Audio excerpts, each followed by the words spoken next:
Oh shit, we're live. I pressed the button. What's up, everyone? Good to see you. The Genius Act just passed in the Senate. My goodness, so much news to go over. We're going to talk, of course, about what happened with the Genius Act, what the next steps are. The Ripple and SEC case, we got an update. We're going to talk about that and what to expect. I have a ton of XRP news. I got a ton of news around, a new project that is launching tomorrow that has been brought up in my community by several people. Looks exciting. I'm going to tell you all about it in this chat. I miss you all so much. I know I've been out for the past few weeks. There are some things going around the crypto space, problems that I am trying to solve. And I just wanted to say, firstly, that every single day, I have been working closely with lunacy victims to try to get authorities' attention to get some help. We have been compiling information. We have been working together. And I just want to say there have been a few people in the victims group that have really gone above and beyond to try to get a resolution to this. And, those people know who they are. I don't want to mention them by name because that wouldn't be right. But, I had a 2-hour meeting earlier with some really incredible people. And, we need to support everybody we can that has been affected by this scam and any other scam.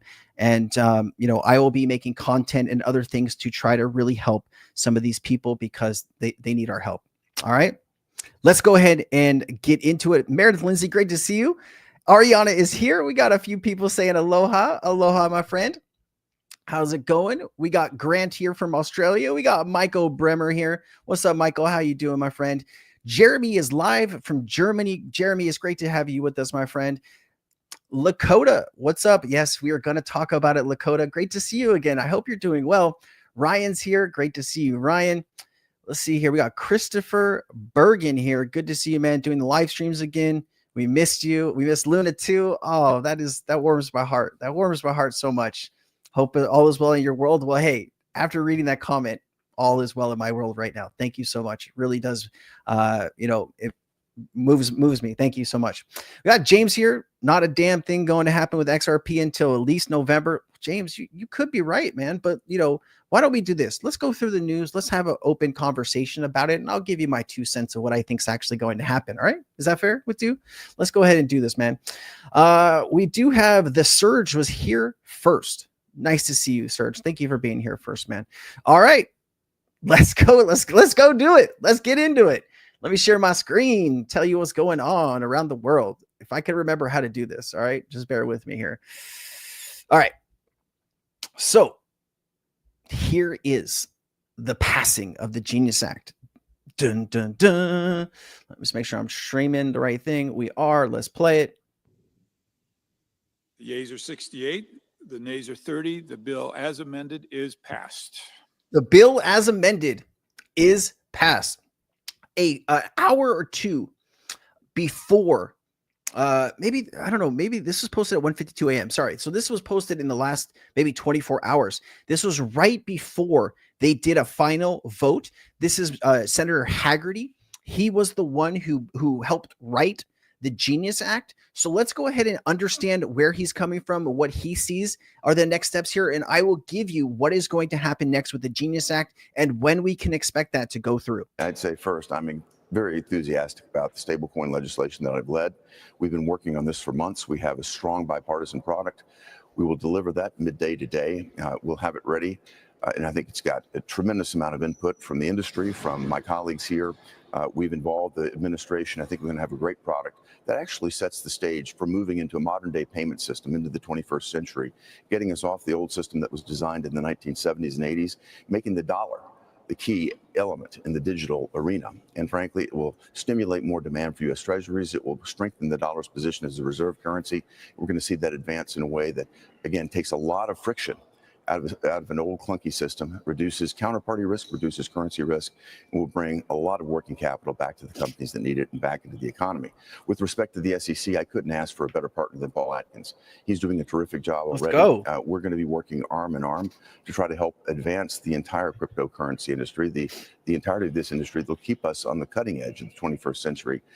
As you mentioned, I want to make my state a hub. We've got Bitcoin miners there. We've got Bitcoin Park there. We had the great Bitcoin conference there that President Trump attended. That's where he announced that he would be firing Gary Gensler. I think that received great applause. And I think everybody's extremely happy to see someone strong, conservative, hard-nosed fellow like Paul Atkins coming into office. I'm looking forward to working, arm in arm together with them. Hell yeah. All right. I'd love to hear all of that. That's music to my ears. And, just one more time, kind of, Senator Warren's down there putting thumbs down. All good. Everybody can't agree on everything. Let's just, I don't want to talk about Senator Warren for like any amount of time here. So what happens now that we've seen the Genius Act, that it has been passed in the Senate, right? Because a lot of people aren't from the US and they don't even know how these things kind of move forward. To be honest, there's a lot of people in the US that don't have a clue about any of this stuff anyways. So let's go ahead and better understand this together, because I feel that we need to. So now that the bill, so there's two bodies in Congress. There's the Senate, which has, I think, about 100 people. And then there's the House, which has, I think, like 435. If I got the number wrong on this House, I do apologize. So you have basically 2 senators from every state. There's 50 states, 100 senators. And then you have, depending on how big certain districts are and how many people are in these districts, they have a certain amount of representatives that get sent from those states to Washington, D.C. to represent, the people that elected them into those powers. So bills can be created in the House as well as in the Senate, but both houses need to approve both, whatever bill it is. So if it comes from the House, it goes to the Senate would need to approve it before it goes to the president's desk. So now that it's been passed in the Senate, the Genius Act now advances to the House of Representatives for consideration and a vote. The House, currently led by Republicans, has shown interest in advancing its own bipartisan proposal for digital asset regulation, but may choose to vote directly on the Senate passed version. So if you're not familiar with like what's going on here, you picked the right channel at the right time. There were 2 different bills, one in the House called the Stable Act and the Genius Act in the Senate. Both houses wanted to really push their bill forward. It just so happens that the senators were able to get their stuff together and actually get it done. Now, the Genius Act does have consumer protections and a lot of other things that caused Democrats to actually vote with Republicans to get this passed. I think there was something like 17 or 18 different Democrats that crossed party aisles to push this forward in the Senate. I'm hoping the same thing happens in the House. So let's better understand what are the possible outcomes that might happen here. Okay. By its own bipartisan approval, digital asset regulation, but may choose to vote directly on the Senate passed version to reconcile it with its own bill, the Stable Act. So the House might make some changes to the Senate's version of the bill. If the House were to make any changes, the bill, once it was approved in the House, would have to go back to the Senate just so the Senate can confirm those changes before it went to the president's desk. Now, here are the potential outcomes. There's a direct vote. The House could fast track the Genius Act, especially given the strong bipartisan support in the Senate, and hold a simple majority vote. Conference committee, if the House insists on its own version, both chambers will negotiate a unified bill that must pass both the House and the Senate. You also have the president's signature. So President Trump will be getting this bill and it will be right on his desk and he will sign this baby into law. Once both chambers agree on the final text, the bill is sent to the president's desk, who is expected to sign it into law, and his administration will publicly be supportive of stablecoin regulation. I mean, this is incredible. You also have Trump's family is connected to World Liberty Financial. They're creating their own stablecoin as well. So we know that the president has interest in putting this forward. You listen to Scott Bessent, who is Trump's Treasury Secretary. He has told us how important it is to pass stablecoin legislation. So we know as long as it gets to the president's desk, it will be signed. The one thing you need to pay attention to, the one thing that I think a lot of people are not mentioning, is that we don't know when the bill would go into effect. And what I mean by that is I always give this example because it's a crypto example. The MiCA bill in Europe, that got passed and signed it was April 2023. Okay. It didn't go into effect until the end of 24. So that was over a year and a half that time that needed to be waited so that bill could go into effect. Now, I think the Trump administration understands that there's some complexities with trade deals and negotiations, and they need stablecoin legislation. So I don't see this taking 6 months or a year. I think once he signs it, it could be just a few months, or it could happen right away. As soon as we have some details on that, and I can give you 100% certainty on the timeline, I will bring you that information. All right. Do we have any questions? Sensei Duskamash. What's up, Fred? What's up, dude? Nice to see you.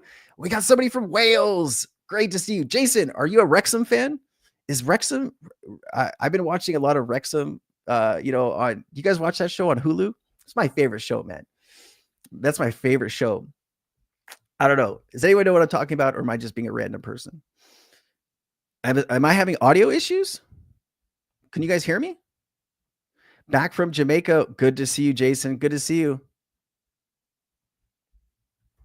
Can everybody hear me? Testing.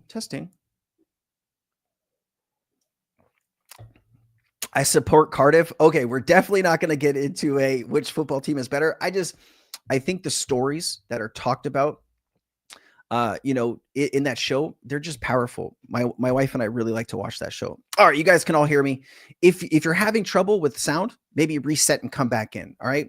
Last thing I want you to do is miss some of this good information. Okay.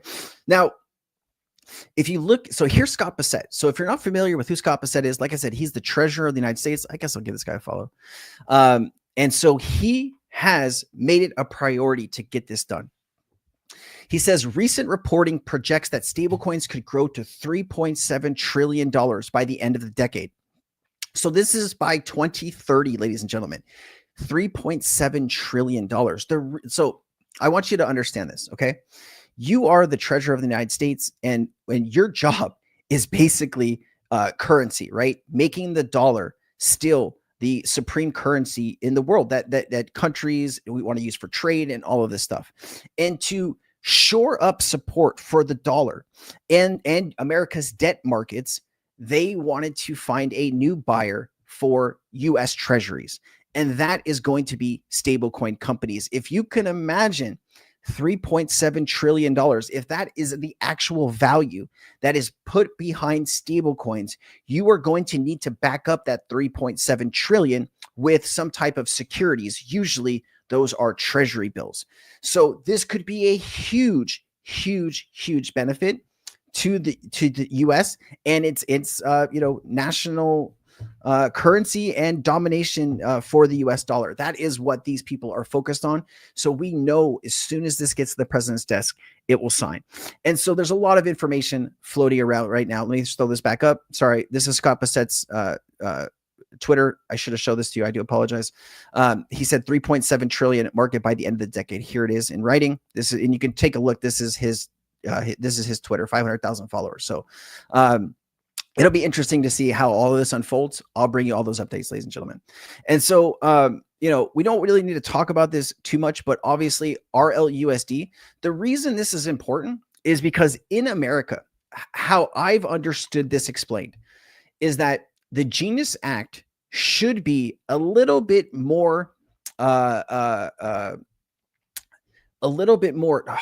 is the wrong word, a little bit more. So comparing it to MiCA, it's supposed to be a little bit tighter. No, that's still not the right word. Anyways, USDT cannot be used in Europe because of compliance issues. They need to be able to show that they have the reserves by doing an audit, which they haven't been able to figure out in 11 years. Crazy, right? So the US is going to have similar laws as MiCA. It might be a little bit more aggressive, which means they might ask even more out of stablecoin companies to prove their reserves, right? You probably have to register with the New York Department of Financial Services. If you remember back to when RLUSD launched, that is exactly what Ripple was waiting for. They were waiting for New York Department of Financial Services to give them the approval. Every single month, New York Department of Financial Services does a check on the reserves for RLUSD and what other stablecoin that wants to stay in the United States. The really unique part here is if USDT can't prove that it has the actual money to back up, then Ripple, RLUSD, and Circle USDC would be primary stablecoins for US growth. Now, there's also other companies building stablecoins, and I've gotten into so much detail. I don't know if you guys have been watching my content over the last few weeks, but I have hammered this down to like a fine pin on everything that you would need to know on all of this. So if you have any questions, let me know. What's up? Good to see you. That answered my question. Awesome. Did I help? Because I was hoping I was helping. A little more strict. Thank you. See? Crystal Marie, you are incredible. Thank you so much. Yes. All right, that guy. Well, see, look, you come here for answers and solutions. We're going to hook you up, man. We got you. All right. Here is Senator Cynthia Loomis. Let's bring this back up, ladies and gentlemen. She's talking about congratulations to Senator Hagerty. That is the gentleman I showed you in that first clip on a historic bipartisan achievement. Now, I don't love everything that Senator Loomis does, but she has been a big proponent to push crypto forward. I got to respect her for that piece. I just would like her to be able to communicate with other people in the blockchain space and not just Bitcoin people, but it's all good. Let's go ahead and play this and better understand what she's saying right now. Today is a day I've been working towards for over 4 months. After months of intense negotiations, we are minutes away from passing the Genius Act, Senator Bill Hagerty's legislation that will be a first step towards modernizing the American payment system and integrating digital assets into the U.S. economy in a responsible way.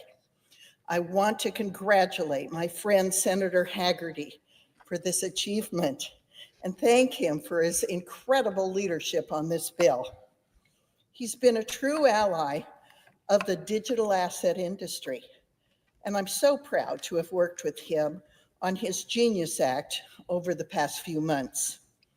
Since 2017, Wyoming has been on the forefront of digital asset policy, long before it was popular or politically expedient. In Wyoming, we recognized early on what the rest of the country is beginning to understand, that digital assets are a force for good, and that you can have both responsible innovation and consumer protection side by side. All right. I love that. So, I looked when I was listening, I always try to look in the comments section to see some of your guys' comments. George asked a good question. I wanted just to address that right now, kind of stop the news and let's just talk about this. So George wants to know, he says, why hasn't RLUSD been able to mint more value? And I think that's a great question, George. So let's go ahead and talk about this really quickly. All right. So I pulled this up on Perplexity because I use Perplexity to do a lot of fact checking in real time. This is, man, I would love to be sponsored by Perplexity. I use this thing so much. I'm on Perplexity more than I'm on Google these days. So just to give you some context here, George, right now, June 2025, the circulating supply of RLUSD is about 320 million. Right. With the week ending June 8, 2025, it grew by about 72.5 million, closing at 320.6 as of June 16th. The circulating supply is 339 million. So this is actually actively growing, George, like day by day. It is actually growing. If you look at the hard data, if you look at the numbers. Now, I understand, why isn't it, billions of dollars already? I totally understand that. But if you did listen to Brad Garlinghouse talk about this a few months ago, I played the clip on this channel a few times, that Brad Garlinghouse said in Q1, the minting of RLUSD was actually far exceeded where Ripple thought they were going to be after the first quarter. So I know to us, it might look like nothing's happening, but if you really drill down on the numbers, there is some growth happening there. And you got to remember, this is a brand new stablecoin that Ripple just put out. I'd imagine they're working on partnerships and other banks creating other types of stable coins. And I've shown that a lot on this channel too. But I hope that helps clarify what's going on, George. I know it might not be, maybe to our standards and what we feel it should be right now, but it is still growing. It is still growing. Because I remember we looked at this a few weeks ago. It was like 300 million. Now it's like 340. So I hope that helps, George. I really does. Yes, it was, Drew. It was passed. We talked about that at the beginning of the show, man. It's passed. We are on the way. If you're, I'll give you like the 15-second rundown. It got passed. It was like 68 to something. Now it goes over to the House. The House needs to figure out what they want to do. If the House passes it and doesn't make any changes, it will go to the president's desk and he will sign it. If the House decides to make changes on the bill and then pass it, it will go back to the Senate for one final review before it goes to the president's desk. I hope that helps, man. All right, let's go. She is a Bitcoin maxi, Curtis, but Brad Garlinghouse said we should work together, build bridges. So I am, I'm trying to take the seal way out and, connect with other sea creatures out here. I don't know why I went down that road. That was a little weird, but you know what I'm saying? Sorry, I'm late. Richie, you're never late, brother. Great to have you here. Thank you for being here, man. Yep. 68 to 30. Thank you so much, man. You guys are awesome. We did talk about that. If you want to rewind the live stream, I get into all of the details around the Genius Act, or if you want to come back to it later and stay with us live, you can do that too, guys. All right. So it's passed the Senate. It still has to go to the House. There's two bodies of government in the U.S. As soon as it passes the House, then the president can sign it. All right. Just watched the last video, noticed a mistake. Okay. With the multiplier prediction for Bitcoin, it started the changes made to Bitcoin during the year 2004 and 2005. However, Bitcoin was first created in 2008. I'll have to go back and look at that, Richie. I do apologize. Let's see if I can hold on a second. Let me just, I remember what the question was. Let me just give me a second. I want to take a look at information around spot Bitcoin ETFs inflows and market cap multipliers. Oh God, multipliers. Can you look at the data and tell me if there are any market cap?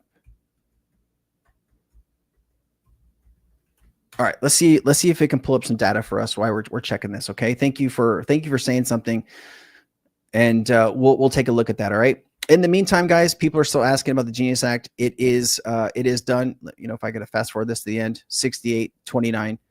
We're good to go, ladies and gentlemen. We are good to go. All right. The other stuff, there's a lot of really fascinating updates happening right now around XRP. If you are not following Crypto Eerie, you probably should. She's probably one of the nicest people that I've had the experience of speaking with in the crypto space. And she is just jam-packed, filled with knowledge. She really is. And so she's posting a lot of information about new DeFi and new projects being built on the XRP Ledger. And so she says, introducing ZaoDAO, a new era of decentralized innovation on the XRP Ledger. Now, I'm not going to spend too much time getting into this. The reason I'm bringing this up to you is because the more projects that we can build inside of the ecosystem, the more XRP will be needed, right, to grow all of this. The more XRP that's used inside of these ecosystems, the less XRP will be available on the open market, and hopefully the price will be higher. That's why we are trying to Crypto Messiah here. What's up, Messiah? Great to have you, man. All right, let me see here. What else we got? Oh, I need to go check the perplexity thing. Let me go check that now. All right. Okay, so let's see here what this says. Spot Bitcoin ETFs have experienced significant inflows through 2025 with notable single-day records and sustained interest from institutional investors. On May 23rd, 2025, the U.S. spot Bitcoin ETF saw 934 million net inflows. BlackRock, IBIT. Okay, give me the information that I want. Market cap multipliers in context refers to the ratio of the increase in Bitcoin's market cap relative to the net inflows of Bitcoin. Yes, I know that. That's why I'm asking. Calculated multipliers. Early 2024 example, when Bitcoin ETFs launched in January 2024, Bitcoin price was about 46,000. The market cap was 884 billion. By March 2024, after 9.5 billion in ETF inflows, Bitcoin rose to about 70,000, and the market cap increased to 1.34 trillion. That was a 48.2x multiplier. So, fuck my life. Sorry. I was reading from this. So actually, who was asking about it? Oh, Richie was asking about it. So, Richie, just reconfirming the numbers. This was kind of what I was talking about, right? 25 to 50. I mean, it lines up with exactly the numbers. Maybe the dates were off for some reason, and I didn't catch that. I apologize, but the information is still accurate. Still accurate, my man. Cheers, clarity, bro. Absolutely, Richie. Hey, and just let me thank you, man, for bringing it to my attention, because if I can do something better, explain something better, fix something that I've misspoken or missaid something, that's exactly what I want to do. So thank you for bringing it to my attention, and let's rock it, brother. Michael B, what's up, Michael B? We can't see the screen. I know. I keep bringing it up and down. I know. I appreciate you, man. I appreciate you. Perplexity said, "Fuck my life." Yeah, I know. All right. So now that we solved that, all right, let's keep going with this news, because there's so much more I want to get into, and then I want to spend some time answering your questions, because I feel that's going to be really, really important. Okay. We did have some news about a spot ETF, an XRP spot ETF that was approved in Canada. So everybody on the channel that is listening, you actually now have a product you can buy on the open market in Canada. Let me just show you what that looks like. Canada to approve spot XRP ETF. Let me switch the screen. Let me show you this. Share the screen. Where is it? Yeah, June 18th, Toronto Stock Market Exchange, ticker XRPP was approved. Now, the reason I bring this up, the reason this is important, because people are underestimating how much of an impact these ETFs are actually going to have on the price. Just like the Bitcoin example, you could use this example across the crypto space. The reason is there's not as much liquidity in these tokens as people believe there is. Okay. And when you really start to drill down on the inflows to market cap ratio, you start to see that, hey, 2550x isn't crazy thinking. It's actually the norm around here. The only thing is that, like, what point does the market cap multiplier not exist, right? Like, when is there enough liquidity in the token to stabilize it 1-to-1 with $1 coming in and then $1 market cap? That's a question that I've yet to been able to solve, but I am always searching for that. All right. And if you guys could hit like on the video, I would greatly appreciate it. We're only streaming today on YouTube, so we got about 600 people hanging out. I just wanted to make sure that I'm communicating with my YouTube audience pretty well. And, let's rock it. We got some more news and information to go over here, ladies and gentlemen. All right. So, all right.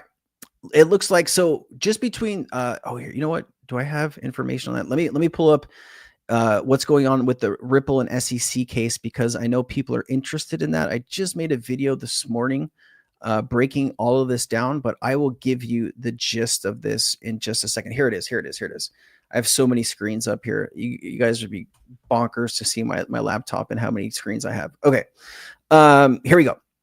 So let's just talk briefly about this. I don't want to spend too much time on the Ripple case, but I know there's a lot of people that want this to be done and they want this behind us. Trust me, like a year ago, my hair didn't have any gray, and now I look in the mirror and I got gray everywhere. And so it's starting to wear on me hard here. But here is some of the background about the rulings, right? We know that the case started in 2020. We don't really need to relive all of that. But what happened just yesterday is right here. Okay, so in June 2025, Ripple and the SEC filed joint motions to modify the final judgment. They asked the court to lift the injunction restricting Ripple from offering XRP to institutional investors and release the $125 million in escrow. Under the proposed terms, the SEC would receive $50 million and Ripple would get $75 million back. The status report on June 16th, just yesterday, Ripple and the SEC case jointly filed a status report requesting a pause in the appeals process until August 15, 2025. So the long and the short of this is we now have to wait until August 15, 2025. And I know some of you are thinking like, God, this is taking so long. I had that whole breakdown myself. I was like, nah, because I was really hoping for some clarity. But the interesting part here is if you look back at the history of crypto markets in the summertime, a lot of people are traveling, a lot of families, a lot of people are getting together and going away and barbecues and all this stuff. Like people aren't paying as attention as they would towards like the beginning of the year or the end of the year.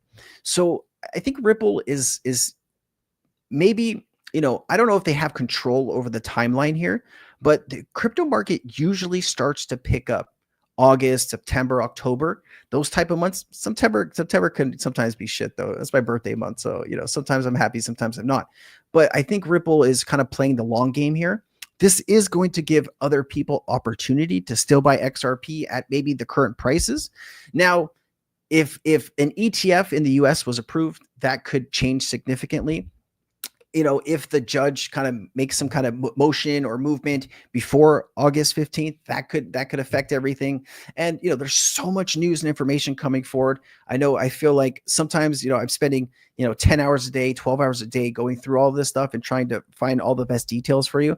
And, I put my heart and soul into all of these videos. I just want you to know that. But yeah, we do have a little bit more time to wait, and hopefully it'll be worth it. Okay.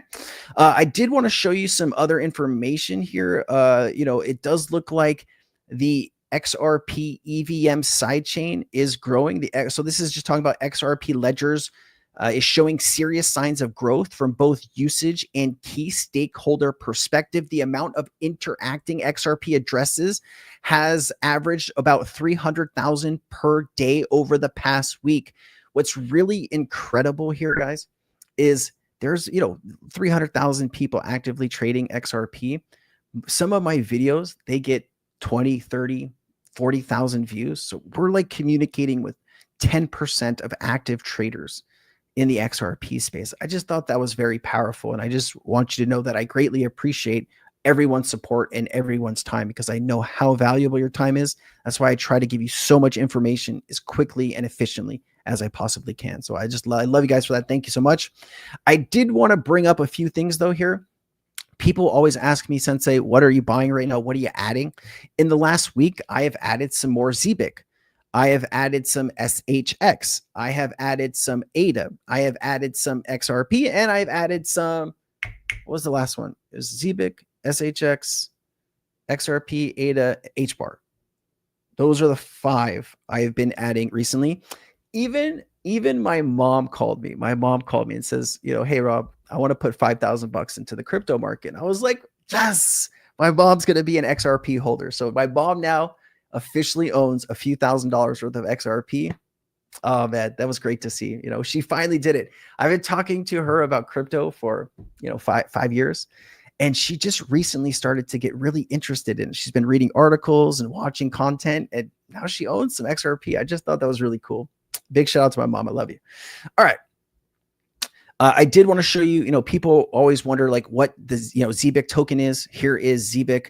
Now, I have watched a lot of people like Zach Rector. I've even think like Jake Claver. I've seen a lot of people that I respect their opinions and their research talking positively about ZBIC. I've also seen a bunch of clips and listened to a bunch of things from their CEO and what they're trying to do. If you're not familiar with the overall goal here, ZBIC is trying to target payroll. Payroll is a $10 trillion annually every year business. That's what they're targeting, okay? And here is some information following yesterday's ZBIC rewards campaign with Uphold Inc. I know sometimes there's been some issues with people in Uphold, so I'm not saying Uphold's great or anything like that, but I just wanted to play what the update is here. It's a minute 10. Let's listen up. Simon, why don't we jump into then talking a little bit about how Uphold and Zebek are about to work with one another and what this partnership looks like? Absolutely. That's a great question. I mean, Uphold is definitely one of Zebek's most valued exchange partners. Uphold and the users of Uphold hold, I think, north of $35 million worth of Zebek's tokens right now. And it's a really good and active holder base. Now, there's a few exciting things that we have planned with Uphold in the coming weeks. So number one is there will be a ZBCN airdrop to certain Uphold users. Look out for an announcement from Uphold on there, but that is going to be planned for sometime in June. So that's super exciting. That's going to get our token into the hands of many great investors and great buyers. Secondly, Zebek will be starting to use Uphold's institutional custody platform for managing part of the ZBCN treasury. Uphold has really built a world-class custody solution and is serving some of the biggest funds and money managers out there. And given our commitment to working with Uphold and growing with Uphold, Zebek will now be one of Uphold's clients on the institutional side. So we're really excited to get that kicked off soon. Love to hear that. All right. Somebody in the chat asked what Stronghold is. Let me just show you that because I understand that people might not understand what SHX is. So let me just show you this really quickly. I have been posting a lot of content about SHX recently in the Cryptonires Discord. If you're not familiar with what the Cryptonires Discord is, it's my community. We've had this community since April 21. And there's a lot of really smart people from all around the world that are in there talking and actively sharing ideas and projects and, you know, what they're looking at. And sometimes people ask, hey, is this a good project? And other people will show them like how they research. Like there's just a lot of really incredible people in there. And, you know, I'm just thankful to be working side by side with these people. And so if you're interested in taking a look inside what Cryptonires, there should be a link in the description. If not, I'll see if I can find something and post it for you. But anyways, let's get back to this. So Stronghold, if you're interested in why I like this, let me just show you this. If you go to Twitter here or X, whatever the hell you want to call it, and you look up SHX, there is a lot of posts about it. So you could spend all day like sitting here learning about SHX and why people are you know, bullish on it. The reason too here is, you know, you look at SHX, their market cap here is $72 million. Okay. You know, there is a lot of room. There's a lot of room for growth. The one thing that you need to be careful on though, obviously, is always supply. So whenever you're, you know, looking at getting into a crypto asset, obviously a due diligence process is the most important part. Speak with that financial advisor or somebody that is qualified to give you advice on all of this stuff. Make sure you do your research. One of the things that you should be checking with that financial advisor, obviously, is the circulating supply and what the max supply is. So if there is, you know, this is only 5.7% circulating, that means that a lot of tokens could be dumped on the market over the next few years. So just something to keep in mind. If you own any crypto assets, you always want to be looking at unlocks, when big unlocks might happen, because then the token might dump a bit as people take profit. This is definitely something that you want to keep an eye on. So I hope that helps you make better decisions out here. I also wanted to touch base on something that is important to me. Lately, there have been just a wall of scams and, you know, very, very integrate scams. White Rock. I've seen a lot of really bad information coming to light about White Rock. Zach, XBT, and a few others have been exposing these connections. And I know there's probably some people that are listening to me right now that might not know this. And so I want to play this. At least if you do own White Rock, you should research this stuff right away. But there is a few people in my community that I brought this up to that were able to get out and still make money. But there's just a lot of risk here. And I think that you should be paying attention to this. And let's play this. Is your favorite crypto project a scam? Well, I know I'm tired of talking about this. I know you're probably tired of hearing about this, but the company White Rock has some new news today. Zach XBT on X, an internet sleuth, just found a clear mixing of funds from White Rock's marketing wallet to the Z Casino stolen funds. Z Casino was a scam that stole like $30 million. Zach XBT also tracked an employee communications email to Ildar Ilham the co-founder of Z Casino. He tracked the emails and even found a username on chess.com named Ildar the Grandmaster under that same email. Every day just gets worse for White Rock. The people who seem to run this project are the same people who rug pulled Z Casino, rug pulled Syncus, and rug pulled Zigzag. And now they are working on White Rock. They've done it 3 times, and now you have been warned. And if you care about your fellow crypto influencers, you'll share this video and watch all the videos I have about White Rock, episodes 1 through 9, especially the newest one, White Rock Exposed. If you don't watch anything else, you should watch that one. All right, so guys, I'm going to give you the link to this gentleman's account. Please, if you own White Rock, go watch this content. At least understand what your risks are associated with still holding it. I don't know how this is going to turn out, but obviously, if you're connecting that project to other scams, you know, red lights should be flashing in your eyes. Excuse me. And you need to be paying attention. Okay. All right. While we are on the topic of scams, I wanted to just take a second and touch on what's going on with Moonacy, at least give you some updates for that. Right now, the Moonacy website has disappeared earlier this month. And since then, myself and every other victim that I've been in contact with has reported what's been going on with Moonacy to authorities. Now, authorities are very slow to react, and I'm going to be making some content over the next few days trying to bring attention to this travesty.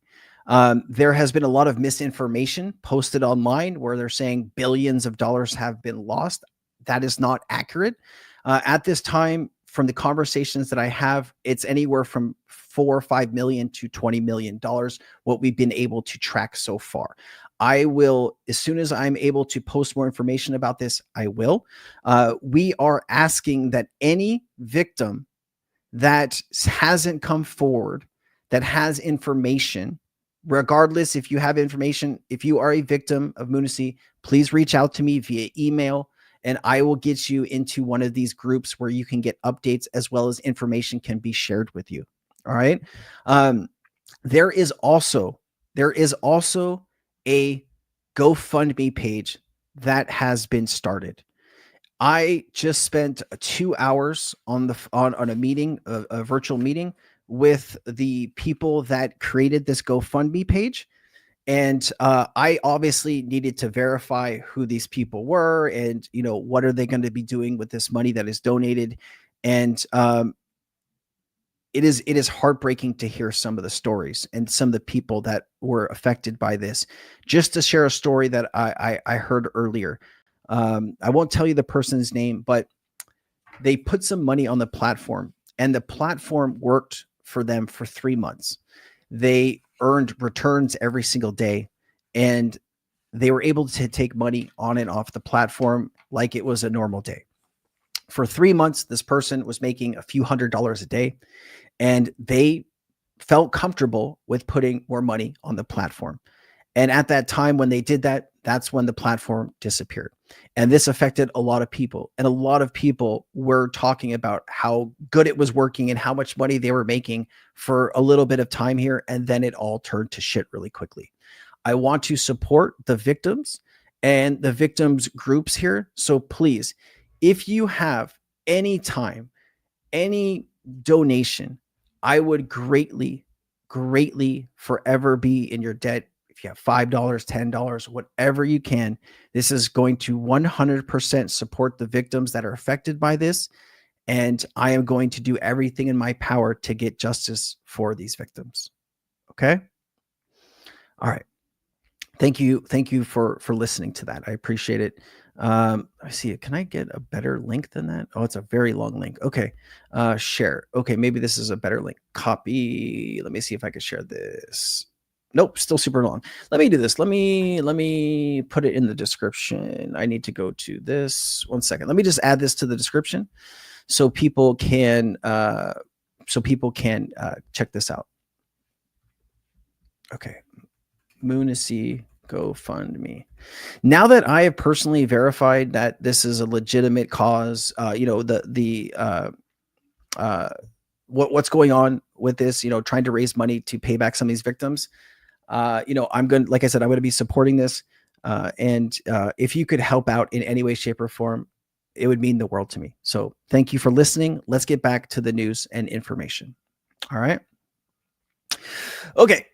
Let's pull this back up. I can hear you very well here in the USA. Love to hear that, man. Love your content from, is it Lithuania? Oh, I don't think we've ever had somebody from Lithuania. Great to see you, man. Or Retro, great to see you. Chipper, great to see you. What's going on? Man, like, the crypto space is filled with some very elaborate scammers. And it hurts, like when you lose money to something, it can tear you up, and especially if you've maybe put in more than you should have. These type of things can ruin people's lives, and it's heartbreaking. It's really heartbreaking, and we just got to try to do as much as we can to make sure this stuff doesn't happen. We need to hold these people accountable. So we're going to try to do that. All right. Raze is asking about the AI Tech project. Is that the one we're talking about in Cryptonires?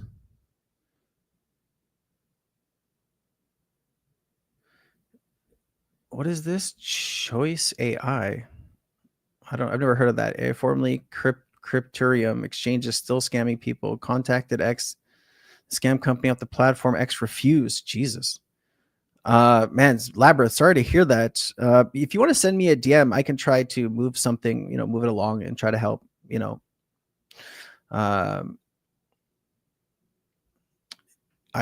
appreciate you. I appreciate you. I'm trying to do my best every day, man. Trying to get this done. What's the difference between buying XRP Ledger and XRP? Well, that's a great question, Johnny. Thank you for asking that. So you probably might be new to crypto. Just want to welcome you to the space. If you're not new, all good. So the XRP Ledger is the actual ledger, right? It's a decentralized ledger that anyone can participate in. You can, tokenize value. You can add, a currency, whatever you want to do. The XRP token is the gas token for the XRP ledger. So if you're sending a transaction or value or anything like that, it's going to require a little bit of XRP.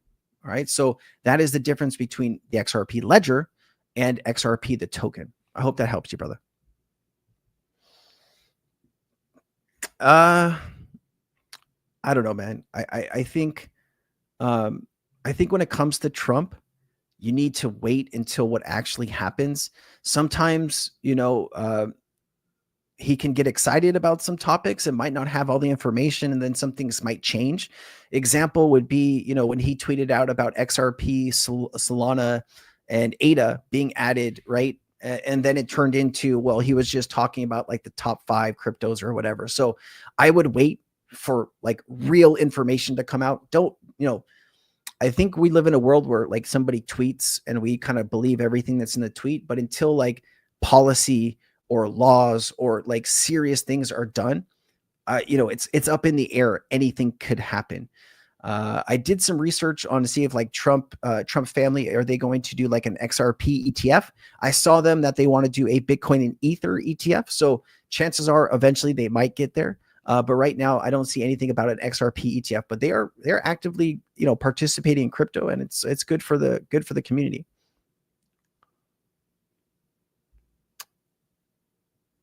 See, Bill says 70 years old and I see crypto as Groovy Gold. I love that, man.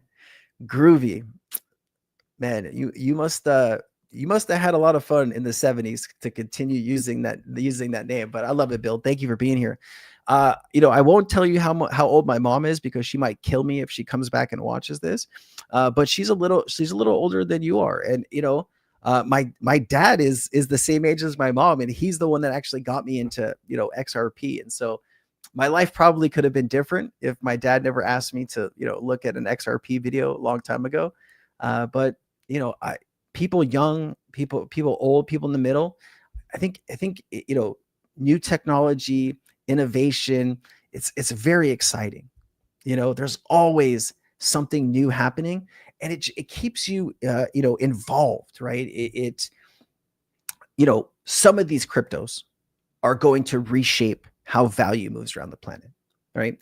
Some of these cryptos are going to be the next financial system. Some of these cryptos are going to retire generational wealth for some people. You've already seen that with like Bitcoin and, Ethereum millionaires and, Solana millionaires. Why is it so crazy that, XRP, I believe XRP, Algorand, HBAR, SHX, I think will do pretty well. Zbic seems to be doing really well. I mean, there's a lot of really cool technology that's being built.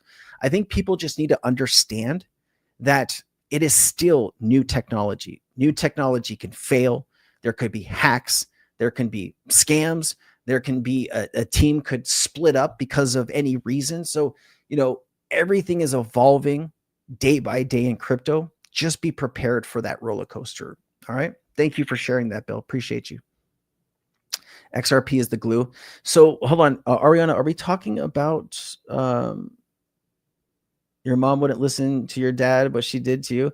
Well, they've been divorced for a long time. My mom and my dad don't really talk too much unless like I'm in the hospital for surgery or something, and then they can come together and have a civil conversation. But yeah, they've been split up for like 33 years, remarried. My dad's been remarried. Oh my God, I don't even know how many stepmoms I've had at this point. It's been a few. It's hard to keep track of. It's funny when like my sister and I get together, sometimes we joke about it. We try to add it all up, and sometimes we just get lost. So anyways, Quant. Yeah, Quant. Thank you, Jason. Quant is something that is probably going to be massively used. A lot of connections. There's so many great cryptos, guys. We really don't know like how all this is going to unfold, but we can take in a lot of information, a lot of data, and make educated guesses. And that's pretty much what we're doing here. Yeah, man, there's a very low supply for Quant, very low. And Quant is, like everything Bitcoin is not, right? It has all the utility that Bitcoin doesn't. So it's very interesting. Like I think Quant could be like a $10,000 per token, in a blink of an eye once mass adoption really kind of kicks in. Oh, you started mining Quai. Yeah. Oh, snap. I love to hear it. Let me send them a message. That is so good. Oh my God. Hold on. Hold on.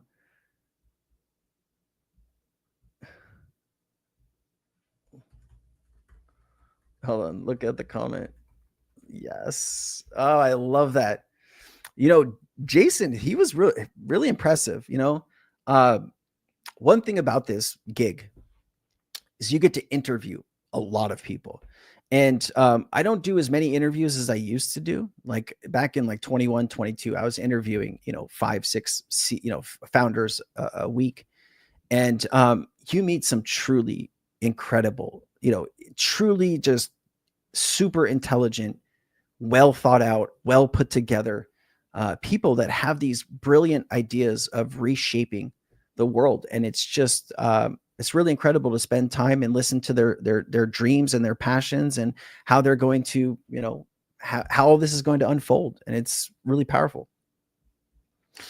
So we're talking about Solidus AI Tech. I don't know about Solidus AI Tech. Hold on. Solidus. Is this a good thing or is this a bad thing? I don't know. Oh yeah, XDC. JD, thank you. It's just like I can't list like 100 cryptos, like we'd be here freaking all day. ADA, I think, is going to do really well in this cycle.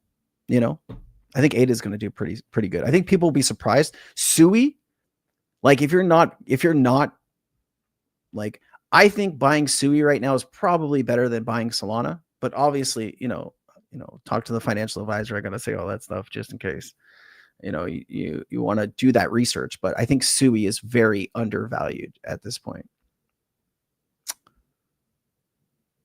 Hey, Kathy. Yeah, I've been stressed. I appreciate you. You see me like rubbing my chest. Yeah, I've been having some chest pains for all this. There's a lot going on that, there's the Moonacy stuff, but before the Moonacy stuff happened, somebody that was on my team in Cryptonires that I've been working with for a few years tried to kill themselves. And, you know, they had said something before, and, you know, I didn't take it seriously at the time. And sure enough, they tried. And so I've been trying to process that and the Moonacy stuff. And then my wife's been sick, been in and out of the hospital. My dad's wife's sick, and you know, trying to do all of this at the same time. So it's been difficult, but thank you so much. Appreciate you. Wouldn't it be interesting, Jason, if R3 were to be bought by like Ripple? I mean, you think about it. R3 has been having obviously issues with paying customers, right? Like that's why they were laying off some of their workforce and doing all of those things. It would be interesting if Ripple pulled the trigger on R3. They have the money, you know. I don't know. We'll have to see how that plays out. Constellation DAG, you know. So Curtis, you know, I'll tell you what my experience has been with Constellation. All right. In 2022, they invited me to their event. It was in Southern California, and I got to meet the founders, right? And really, really incredible people. Just some of the nicest, most intelligent people that you'll find in the crypto space.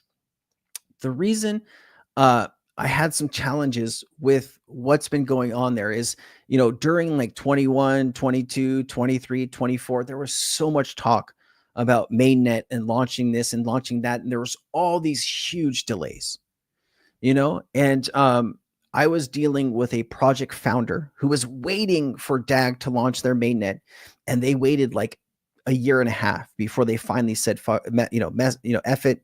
And they went with AVAX. And, you know, I haven't been following it the same. So I really am not the best person. I just, you know, I think there's been a lot of promises to the community and a lot of promises, you know, not kept during that time. I don't know what it's been like recently, but, you know, if it's the same people running it, you know, they are really great people, and I'm sure they're going to find a way through and make all of this stuff work. But if you have an update of what's going on, please let us know. I'd love to better understand that.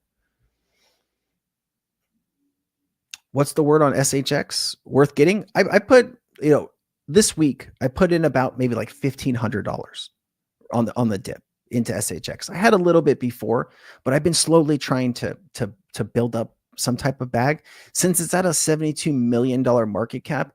Even if like FOMO kicks in the bull market, is $1 billion market cap too crazy for that? I don't think so, man. I think we're going to see some good numbers still. I appreciate you, Christopher. Thank you so much. Thank you, guys. The Genius Act passed the Senate, Blackhawk. It has to go to the House. The House passes it, then it'll go to the president's desk. So there's still a little bit of work to be done, but it did pass the Senate. Historic day. Historic day. Thank you, D-Nice. I appreciate you. Thank you, guys. Thank you, all of you. I really do appreciate you. Is SHX connected to XLM? I've seen a lot of like posts that, you know, have SHX and XLM, but I don't know of any direct connection. But you know what we could do? You know what we could do? We can find out. Let's do it. Show me any connections between Stellar XLM and Stronghold SHX. Let's see what we can come up with. Here we go. You ready for this magic? All right. Stronghold, SHX, and Stellar XLM have closely connected through technology, leadership, and ecosystem integration. SHX is a digital asset issued by Stronghold, a payments infrastructure company, and built primarily on the Stellar blockchain. Oh, so it's built on Stellar. So there you go. Leveraging Stellar's technology for secure, fast, and low-cost transactions. There you go. There's the connection. Primary blockchain. SHX's main network is Stellar, chosen for speed, energy efficiency, and low transaction cost. You also have Stellar Consensus Protocol. SHX utilizes Stellar's consensus mechanism, which is energy efficient and well suited for real-time payments and rewards. You also have trust lines to hold and receive SHX in a Stellar wallet. User must set up a trust line for SHX which requires holding a small amount of XLM. Interoperability: SHX operates as a native Stellar asset and can be exchanged on the XLM Stellar network directly. Talking about foundation and leadership, Stronghold's co-founder Tammy Camp and Sean Bennett have deep ties to Stellar. Both have worked on the platform in its early days. Camp as head of growth and Bennett as the developer of Stellar's first anchor gateway. They have a shared vision, use cases, and ecosystem. Here, I will let me shoot. Hold on. Let me. How do I share anybody with this link? Boom. I should be able to give you this like that. There you go. If you want to look at the connections yourself, there you are. Jessa, what's up, Jessa? Welcome, welcome, welcome. Nice to see you. Thank you for being here. Every day is a school day. I hear that, man. I hear that. So I did want to speak briefly about a project that has been getting some buzz in the Cryptonires Discord. Somebody who I have been working with in the crypto space for some time, Lady Trader. She has an incredible connections. I wish I could tell you who she was on the phone with yesterday, but it is, how could I kind of give you a hint? New York City, top official. I'll let you guess who that could be. But they had a conversation about this particular project. And so I want to show you what they're talking about here. Let me just bring this up because inside of my community, we have been discussing this, and this actually launches tomorrow. And I plan to buy some of this. Obviously, depending when it launches, you know, it's supposed to be a fair launch. And so it is difficult to know what time this is going to launch, but I'm trying to find the right link here. Just give me 2 shakes of a lamb's tail. There's just a lot of communication inside the chat, and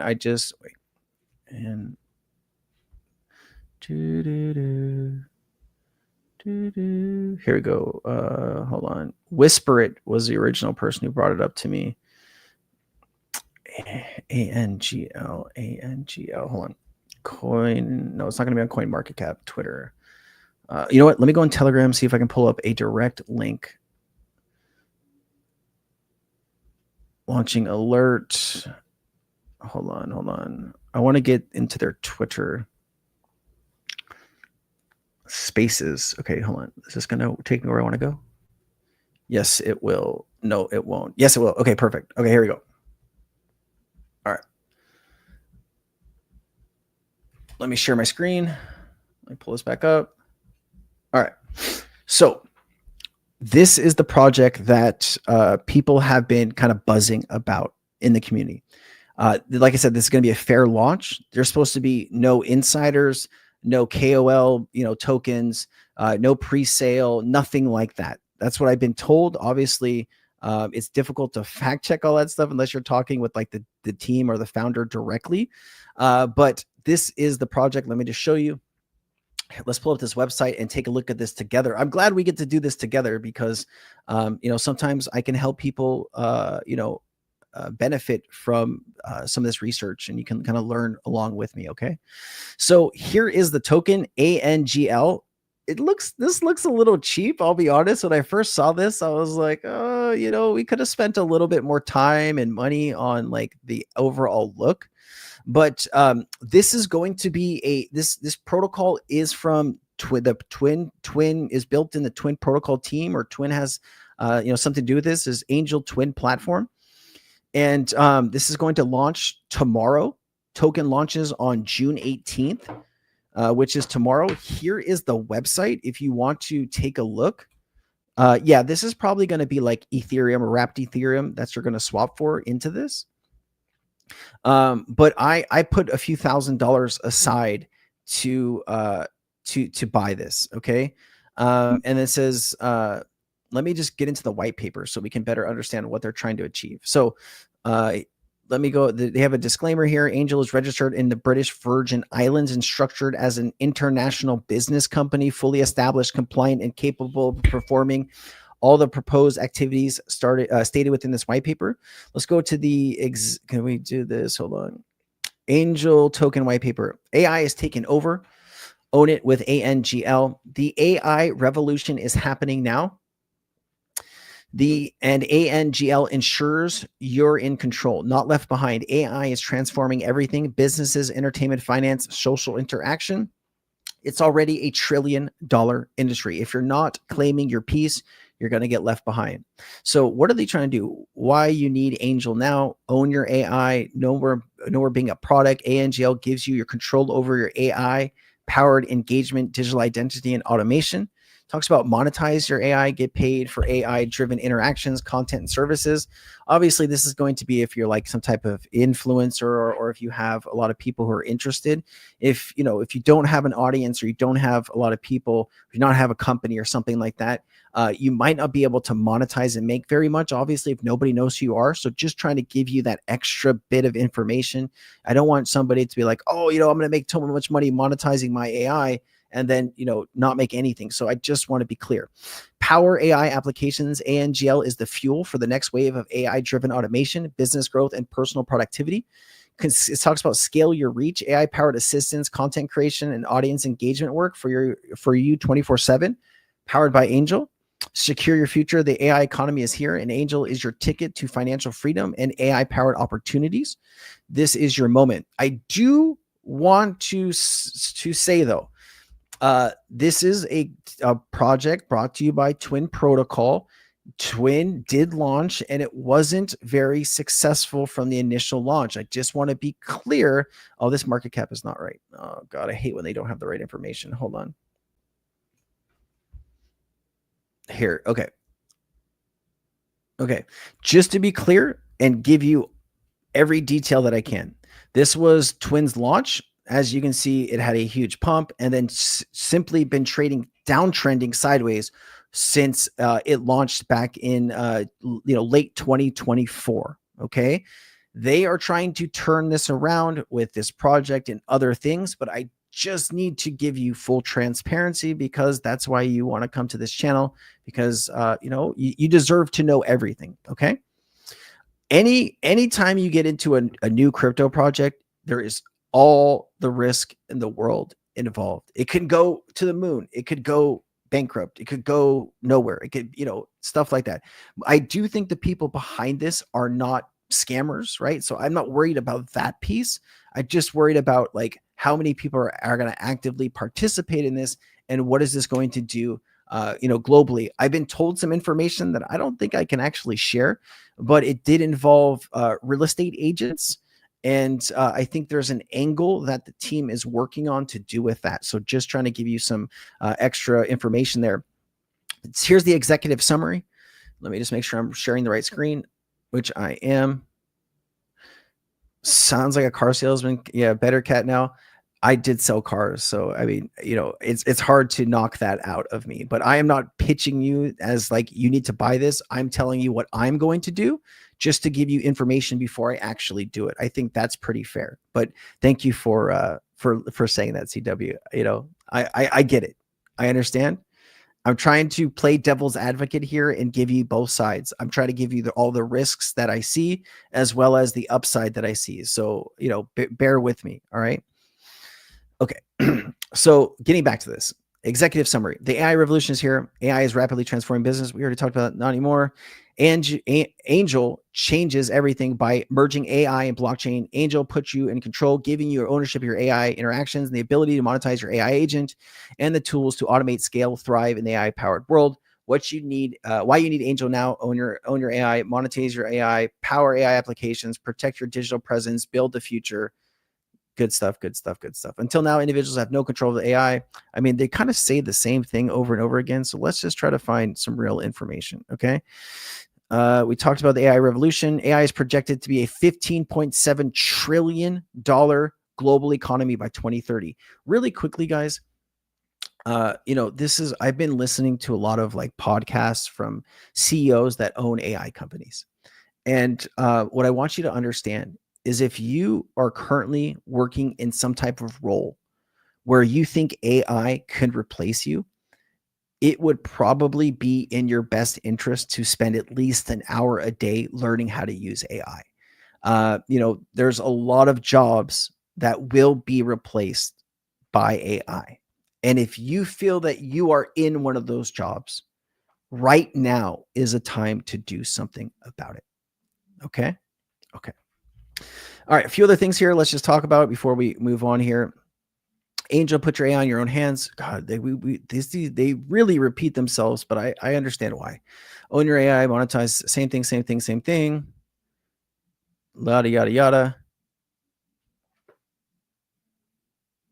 They are rebuilding the pool deck downstairs, and they are listening to music that is coming through the window, which is not ideal. I don't want to go out on my balcony and start yelling at somebody. I think that would be like frowned upon, but like, come on, guys.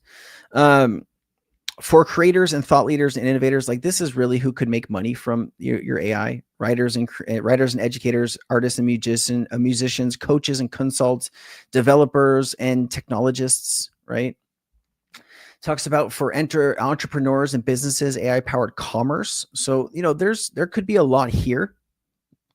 How much am I going to invest in this? If you're wondering, I probably will put, 2,000 to 4,000 into this, depending on when I can buy it.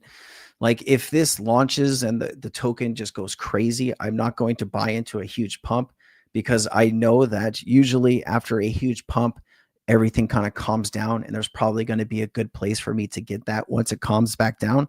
So don't get caught up in a big green candle. You will get wrecked. Just please pay attention. Okay. All right.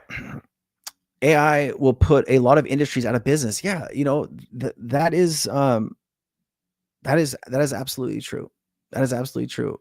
I've just like over the last, year or whatever, year and a bit, I have been starting to use AI more and more. And I don't think I could go through like an hour without using it. Right. Cause like now I'm fact checking everything in real time. Now I'm expanding my thought, my knowledge, and my research. It's really opened up a new path for me to understand much more deeply than I have been before. And if you watch any of my recent content, when I get into this, I kind of nerd out on all of this stuff. Let's see. Ariana saying, Sensei, people are wondering if you can look up Solidus AI Tech. Yeah, of course. Is VThor VChain a buy? Oh, okay. So you're talking about VTho, I think, right? Not VThor. Hold on a second.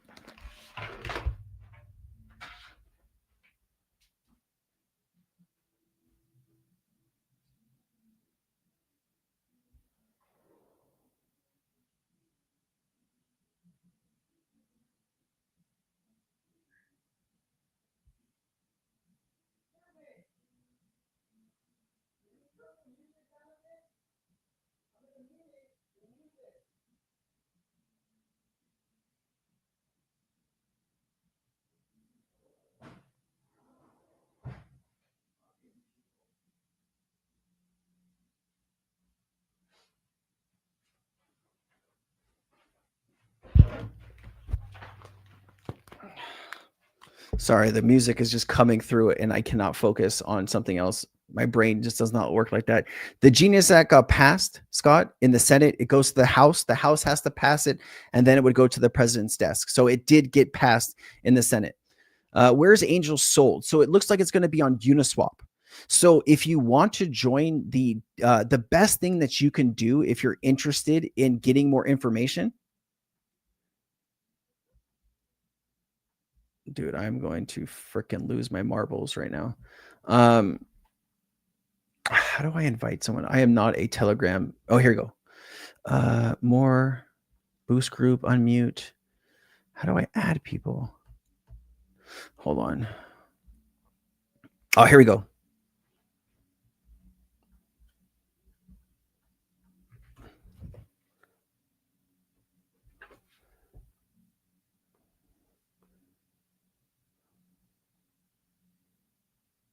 Oh, they turned it down. They turned it down. I was like yelling off my balcony. So check the Telegram group. Did I post it? Did that not work? Oh, I did post it. Okay. That's the Telegram group for Angel. All right. Jump in there. Start talking with people. Better understand. I think when they announce when the launch goes live, it will be in that community. Just make sure. I'm sure there's going to be some scams that come out at the same time. You want to make sure you're getting your information directly from the team. Okay. Now, somebody asked me if I could look up a different project. Ariana, you asked me about Solidus AI Tech. So listen, what is that? You know what? I'm gonna do what I do anytime I'm trying to look at something. Let's do this. Can you give me any information on Solidus AI? Is that it? Solidus AI Tech.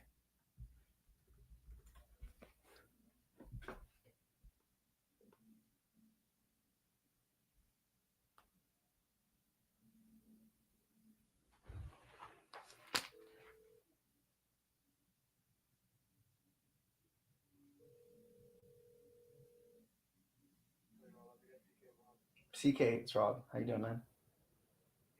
You know the guys in the back patio doing the pool deck? They're listening to like music, and it's so loud that it's kind of coming through the units. And like I'm in a meeting, I cannot concentrate. I try to ask them to turn it down, but they kind of ignored me. Is there any way that somebody can just tell them to turn it down a bit? Appreciate you, brother. Thank you. Thanks, bro.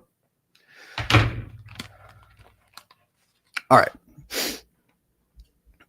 Let's take a look. What is Solidus AI? Okay. Solidus is a European technology company specializing in integration of artificial intelligence, blockchain, and high-performance computing.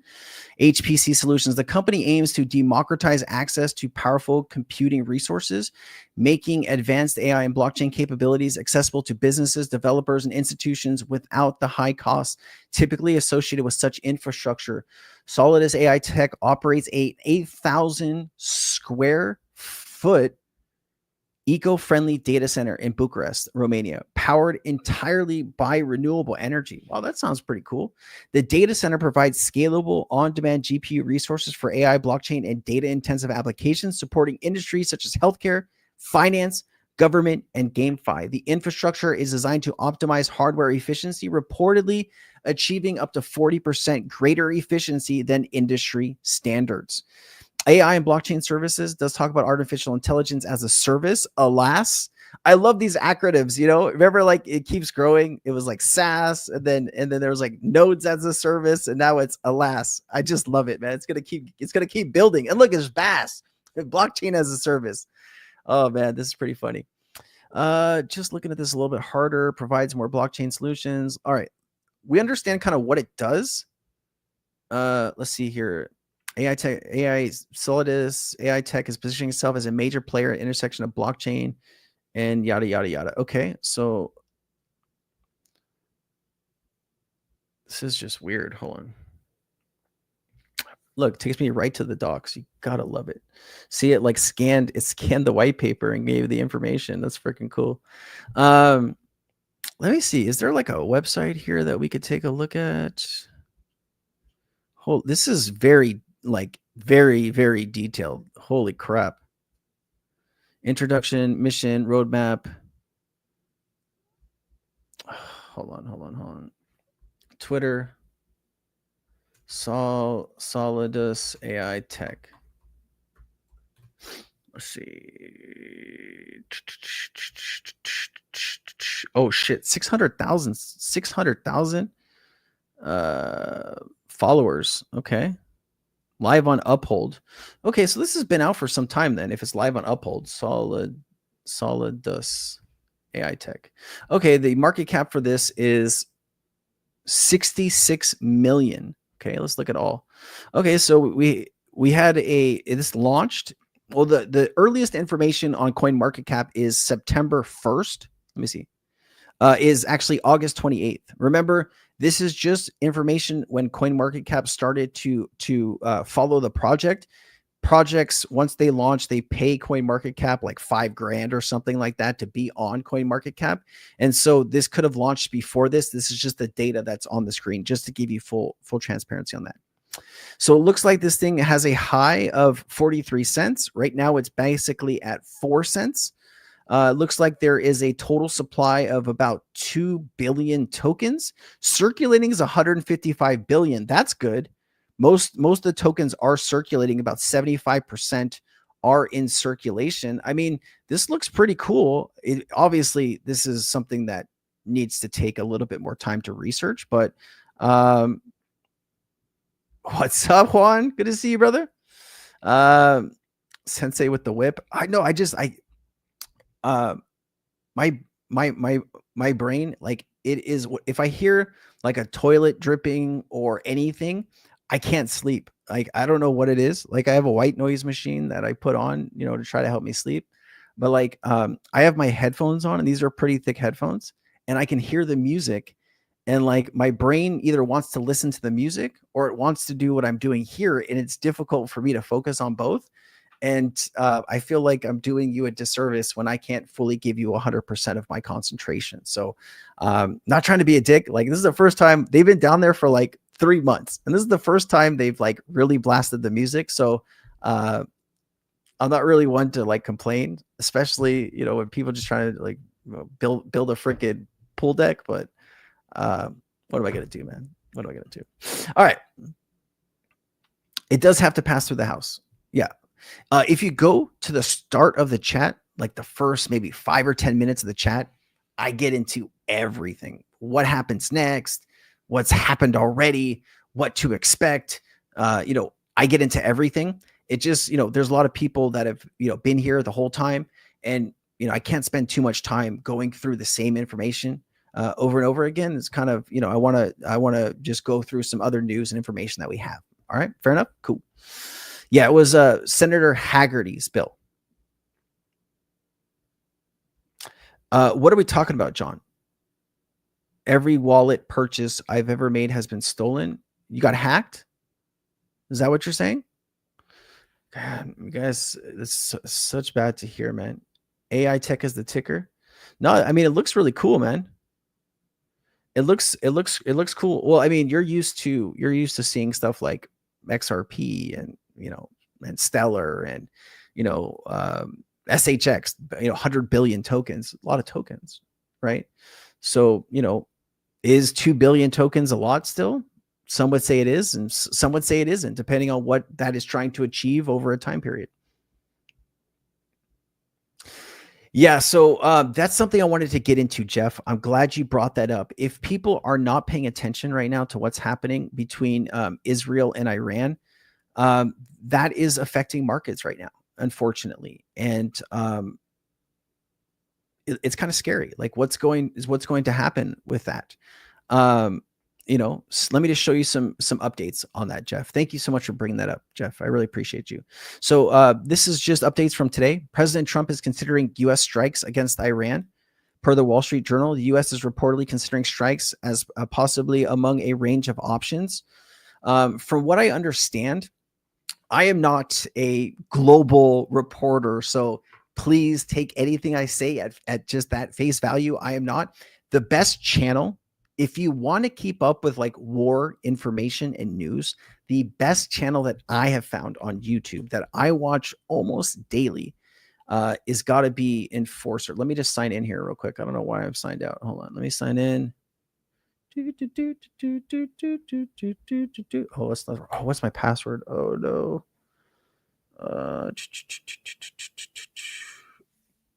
See, it's my brain doesn't work when I'm trying to process too many things at one time. I can't remember. Hold on, let me just pull it up on something else.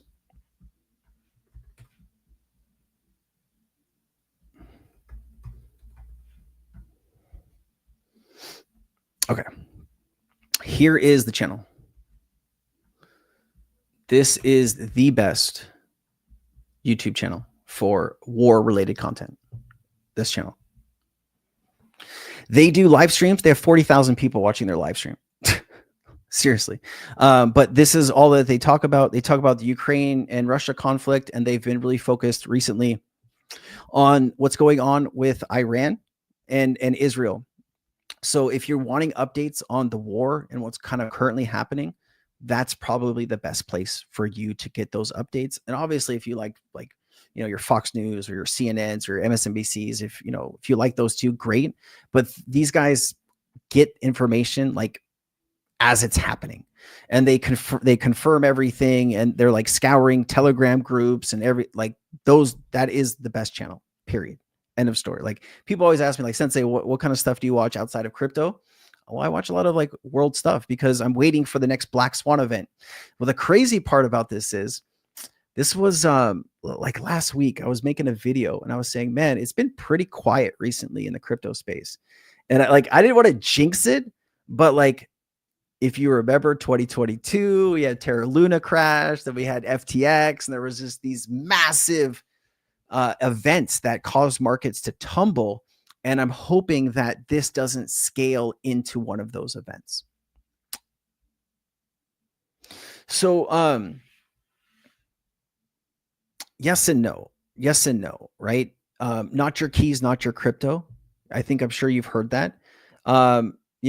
The only exchange that I keep crypto on is Coinbase. And I know the Coinbase just had that like customer leak and data and people lost money. And so I haven't experienced that. But obviously, like a Ledger, a decent MetaMask obviously is a little bit more risky, because if you're actively using that wallet every day and you connect it to the wrong thing, you could lose all of your crypto. So the best solution here is to get like a Ledger or something like that you never use, right? You're just putting crypto on it and that's it, right? You're not connecting it to anything. You're not proving transactions. You are just storing it for crypto. This is why banks are going to step in and offer you crypto custody. That's going to be the solution, unfortunately. Yeah, there's fake contracts, there's scammers. Man, I'm really sorry to hear that, brother. I'm really sorry to hear that. Yeah, it's very difficult to get help for financial crimes right now. Really difficult. 40,000 live on stream. Dang. Yeah. They're I think I've been watching them for over a year. And the craziest video that I've seen, though, if you want to know, here, let me share it with you. I shared it with my Cryptonires community, because I often, sometimes we don't talk about crypto. Sometimes we're talking about like the war and what's happening. But the craziest video that I've seen to explain like what's happening or like the initial attack is this video right here. This video is insane if you haven't watched it already. This video goes into extreme detail about the early attack Israel on Iran, what Israel did. I mean, like, if you've been watching the news and you saw Ukraine use drones like in trucks, and drones flew out of the trucks to go attack targets in Russia, very similar to what happened in Iran with Israel attacking them. If you want to watch that video, there it is. But both of those channels, guys, pretty good.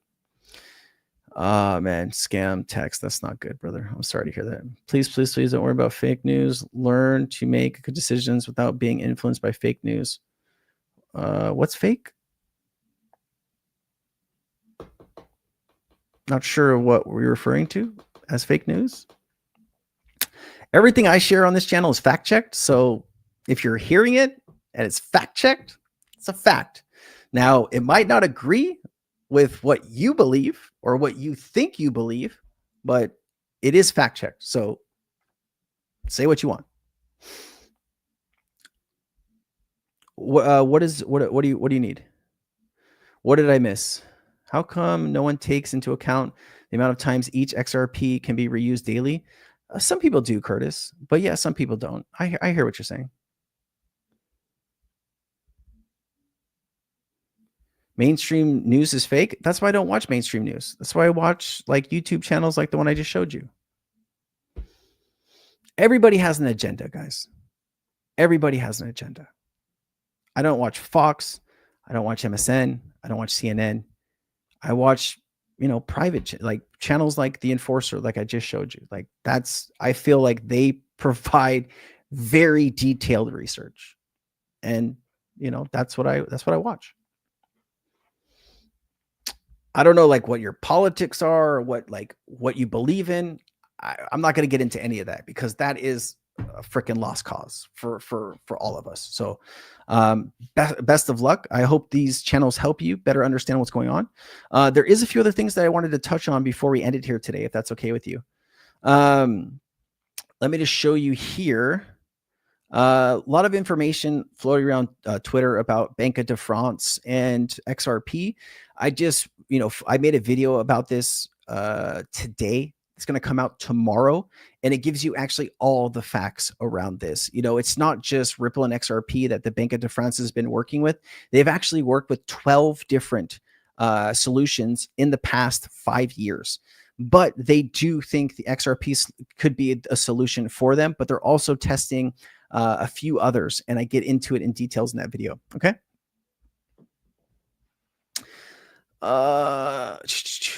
I did want to get into a few things here just to show you here. Global central banks are cutting rates.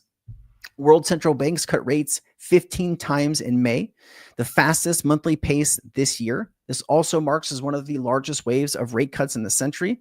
To put this into perspective, in March 2020 and December 2008, central banks have conducted 50 and 29 rate cuts respectively. Last week, Europe cut rates for the 8th time this cycle. Meanwhile, the Fed continues to pause rate cuts. There is some speculation that tomorrow, Jerome Powell will lower rates 0.25%. We will see. We will see.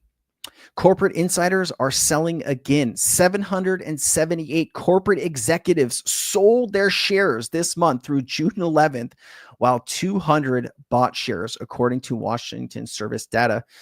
So it looks like, 70% of corporate executives are getting out of the market, while maybe like 20 to 30% are getting back in.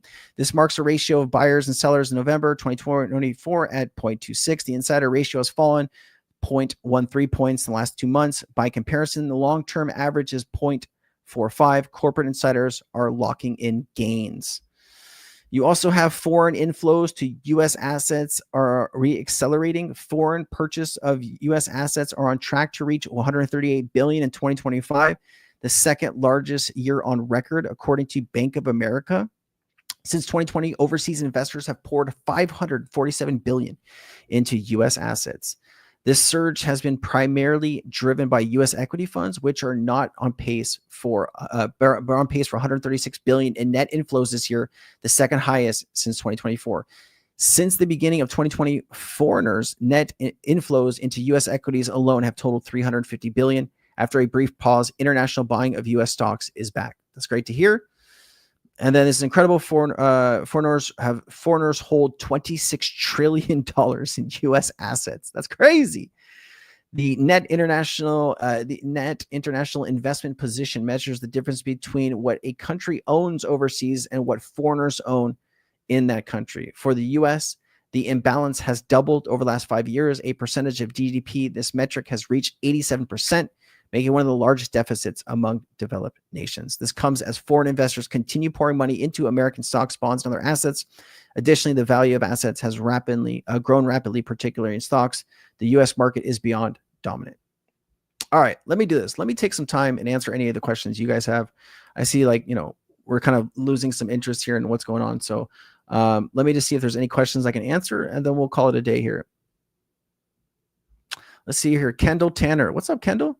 Hey, Crypto Sensei, what's going on, man? Hope you're well. Question: do you believe that the government will possibly try to pull a 1933 President FDR executive order with XRP? No, I don't, man.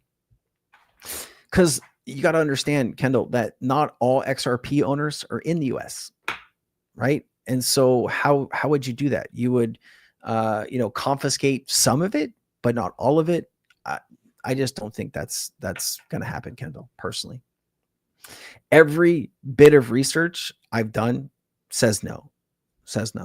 I can see why people might think like that, though.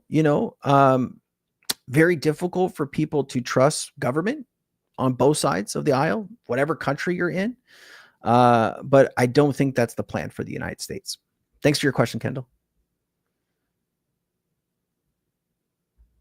I like the AI Tech, Robert. I seen on the website that they have a card that looks to be powered by Zebic. Which one is that? Is that the AI Solidus, the one you shared, Raz? Was that the one you're talking about? I mean, obviously looking at something for 5 or 10 minutes opposed to looking at it for a few days is, if I get in there and really dig deep into that thing, it looks pretty unique from the outset, but I've seen elaborate things that have gone to nothing in the past too. So I would need to just better understand what they're trying to achieve there. Where you stay? Brah. Where you stay? Townside, boo. Townside. Just kidding. I was messing with you. Of course, Kendall. Thank you for being here, man. Thank you for your question. If you have any other questions, Kendall, now's the time. Yeah, there's no reason to confiscate. Yeah. I mean, in order for them to do that, like the US would be having to go through some really like dark shit, right? I think there's a solution for the US if they really want to get involved in XRP. They would, something that I think could be very unique is if the US is really like smart about this, what you would do is you would go in, you put a few $1 billion into XRP, you'd buy, 1 billion, 2 billion, 5 billion XRP, right? You own a large part of the supply. And then you move the US Treasury market onto the XRP ledger. What is that? 30, 40 trillion dollars. You move that. Well, US debt treasuries is like 27 trillion, give or take.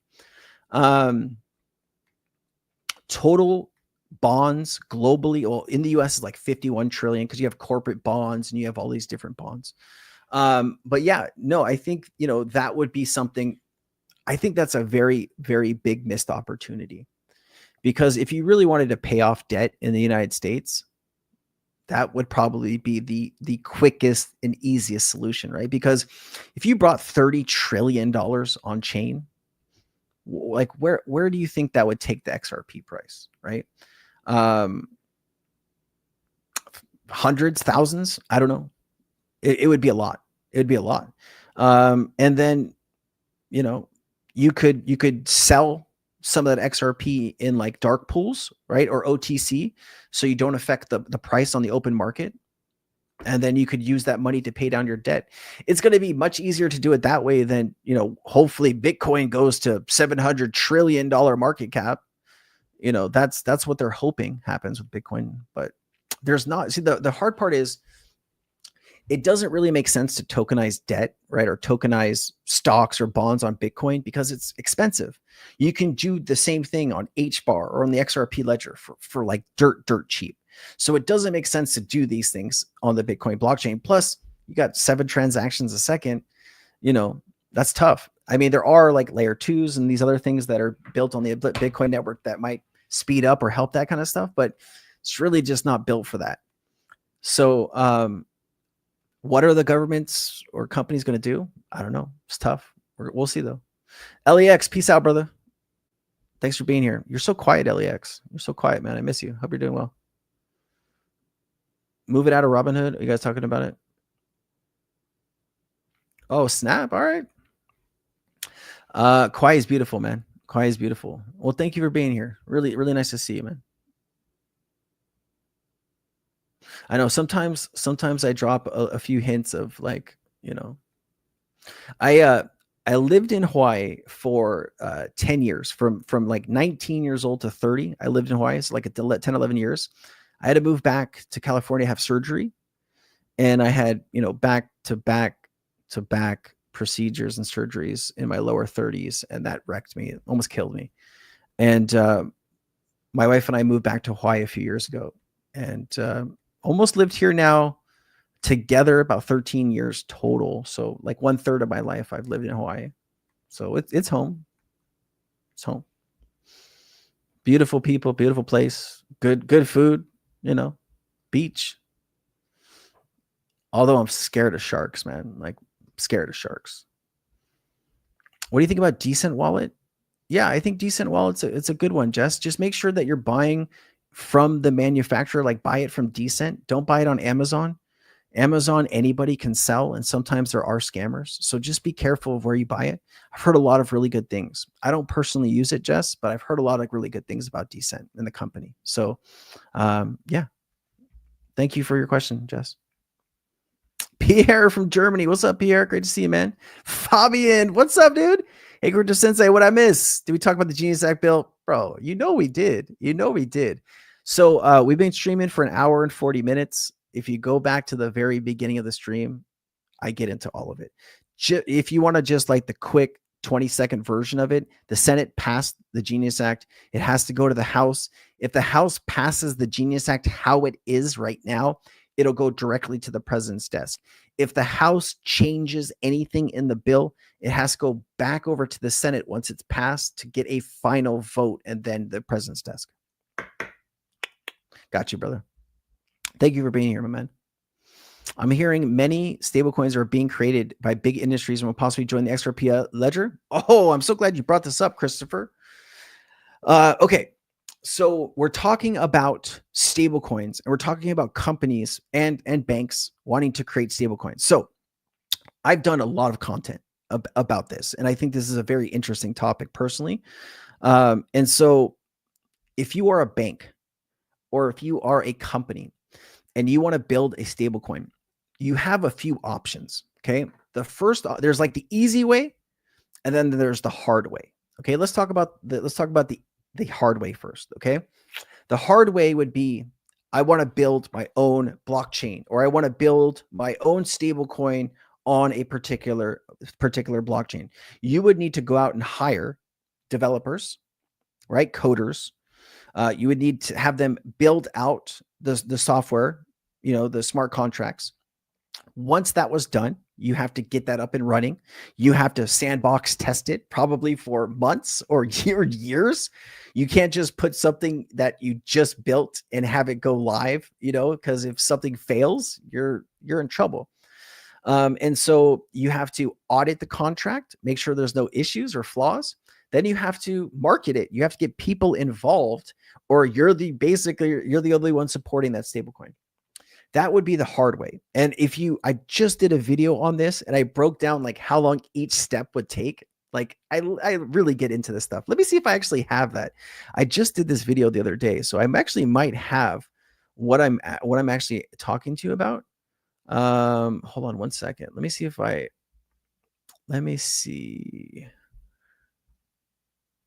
Hold on. Let me see. I'm looking through my threads now. Oh my God. In the past, I've done like, just in today alone, I've done like 20 or 30 threads. It's so much. Okay, hold on. Ripple customers, unified ledger, complete list of all stablecoins launched on the XRP Ledger.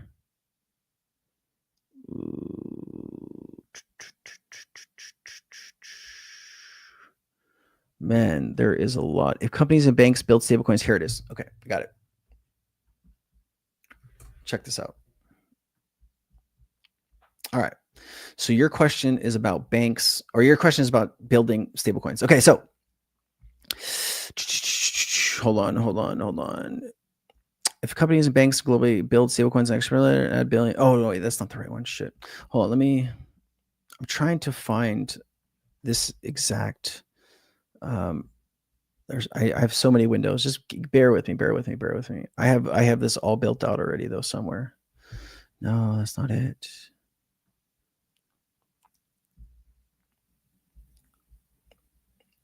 Oh man. Okay, you know what? I'll try to find it. But basically, the gist is, if banks decided to build, let me see. No, let's see. This is not the right one. If banks decided to save, so banks and companies are going to be in direct competition with each other right now. And if you started working on stablecoin technology today, this could take 6 months or a year before you even have a product available. So what is the other solution besides doing it yourself, right? And remember, if you do it yourself, you're taking on all of that risk. If something fails with that stablecoin, that could be catastrophic for your brand, your bank, your company. So the other solution is to go to somebody like Ripple or somebody like Circle and build the stablecoin on, let's say, the XRP Ledger or on Ethereum or something, right? There's a lot of liquidity already on both of those chains. If you did it on the XRP Ledger, your stablecoin could be interoperable with any other currency, any other tokenized value on the XRP Ledger. That's the uniqueness around building on the XRP Ledger, right? RLUSD is kind of like a bridge asset stablecoin. So you can go RLUSD into any currency on the XRP Ledger or any cryptocurrency, right? Or any tokenized value or debt or whatever it is as that builds out.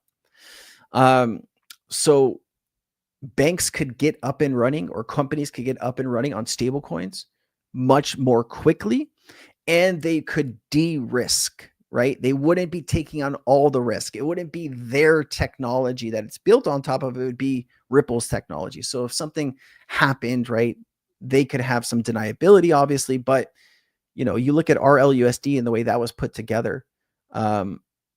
They have a lot of really smart and intelligent people working on it. I think companies and banks will follow suit. Personally, we'll see. But yeah, you go to Circle, you go to Ripple, and maybe some other stablecoin providers, and you're going to have options.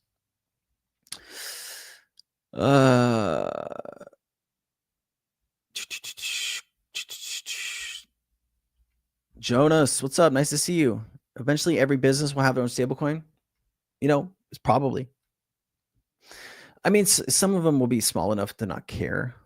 Some of them will just use USDC or RLUSD or whatever it is. But there's a lot of stuff being built. Aether, yeah, we were talking about that like months ago, brother.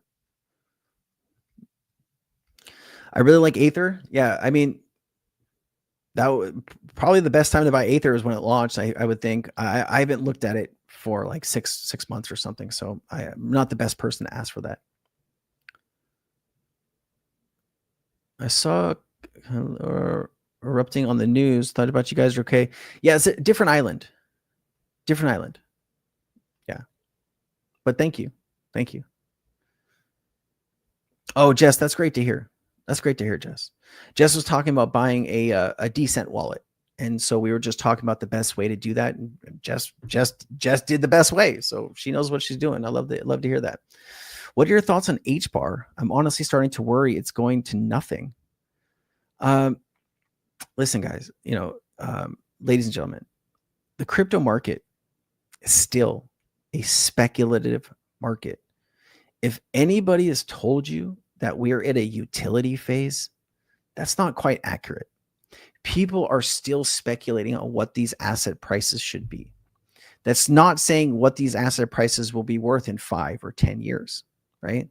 Once you get regulation passed, now you're talking about serious movement of companies and banks getting involved in the crypto space. That's really when utility prices should start to come in, over the next few years. I believe that the next cycle is the utility cycle. This cycle is still speculation. I don't think HBAR is going to zero personally, but I'm not a financial advisor. I own HBAR. I don't look at the price every day because that drives me insane. But I'm long on HBAR. I like HBAR. All right, let me scroll down here and see if there's any questions. Be Crypto Smart YouTube channel if you want to know about XLM. Hey, thank you, Kingsmore. Appreciate that. So Be Crypto Smart may be a good channel for people to learn about XLM if they're interested. Thank you, brother. Appreciate you. Let me see here. Donnie, the sports guy. Yo, what's up, Donnie? XRP ETFs delayed in the US yet again. Come on, SEC. What the fuck? Well, they're not going to approve an ETF until the case is done, right? You can't have open litigation, right? Or a pending court case, especially with the SEC, and launch an ETF in the US. Just, I guess there's laws around that. So I'd imagine that once that is finally done, you will start to see the ETFs approved. And that's probably should be a video because that makes a lot of sense. Wasn't even thinking about that direct correlation, those connections in my head until just now when you brought it up. H-bar is not going away. Buy more. Time to build up your bag. I'm taking advantage of the drop in prices and all the crypto I invest in. CW, well said, man. Appreciate you, brother. They are delaying. Dr. Savage says they are delaying so the bills pass first. It's all about optics and perceived narratives. That could very well be, man. That's a very good point. Thank you. He dislikes the senator because she supports Trump. Who fucking cares? Who cares? I think you're childish to come on here and point that out. Childish. Best of luck to you. Why are you even here if you believe that?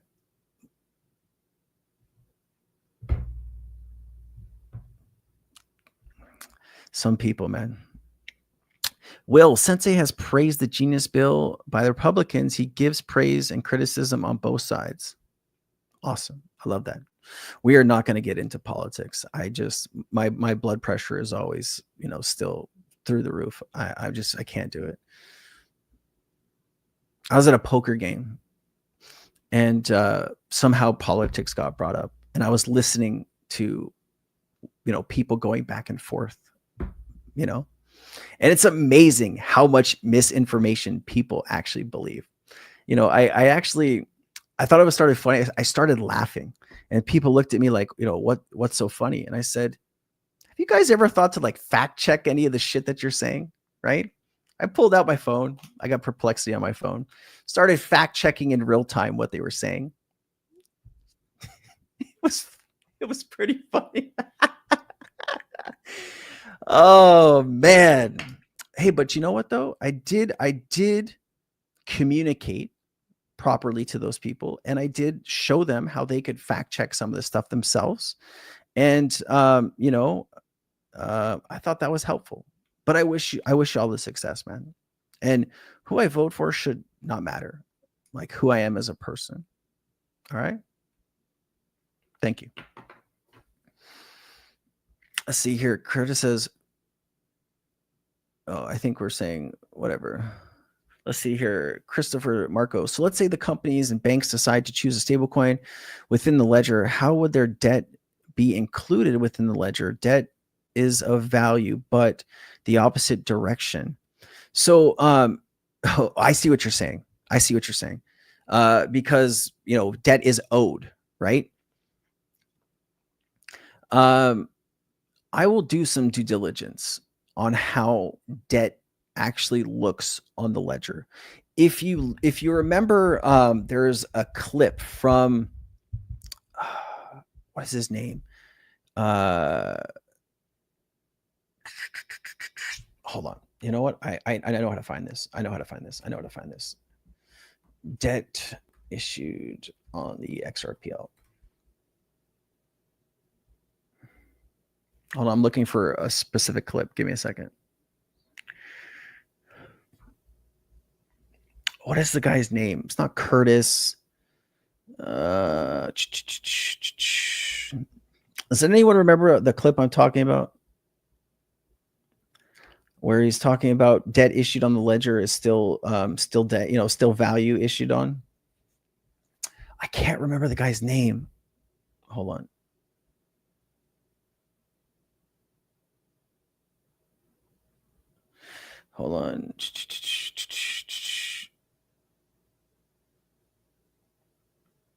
Oh, dude, it was pretty funny.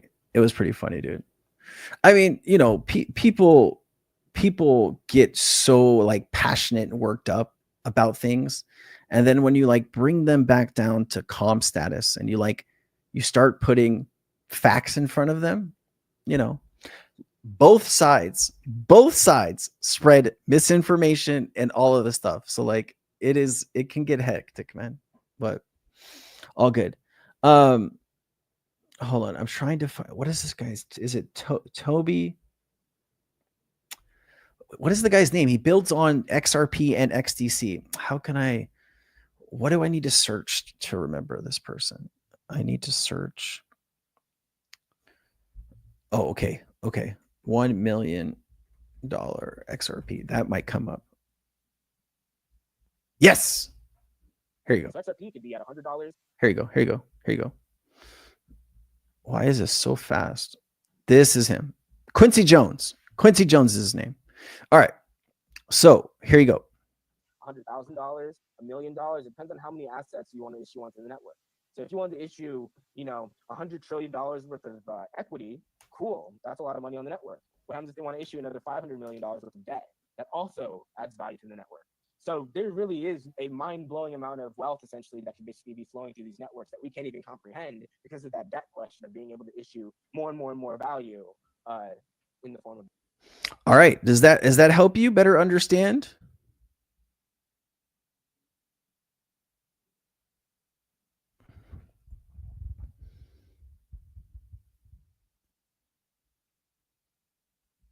Can't hear volume very low on clip. Oh my goodness.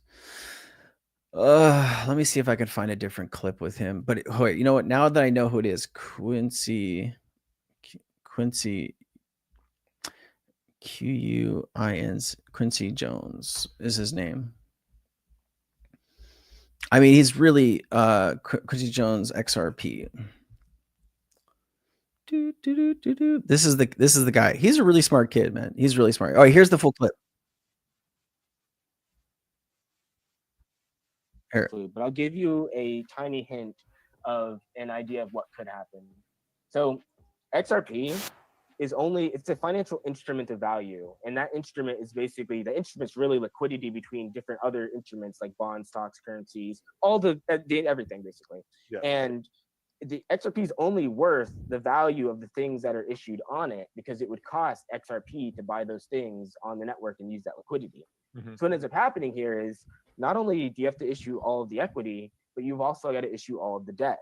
So XRP is only bound by the fiscal responsibility of the people that issue assets on it, which is obviously irresponsible. So XRP could be at $100, $100,000, $1 million. It depends on how many assets you want to issue onto the network. So if you wanted to issue, $100 trillion worth of equity, cool. That's a lot of money on the network. What happens if they want to issue another $500 million worth of debt? That also adds value to the network. So there really is a mind-blowing amount of wealth, essentially, that can basically be flowing through these networks that we can't even comprehend because of that debt question of being able to issue more and more and more value in the form of.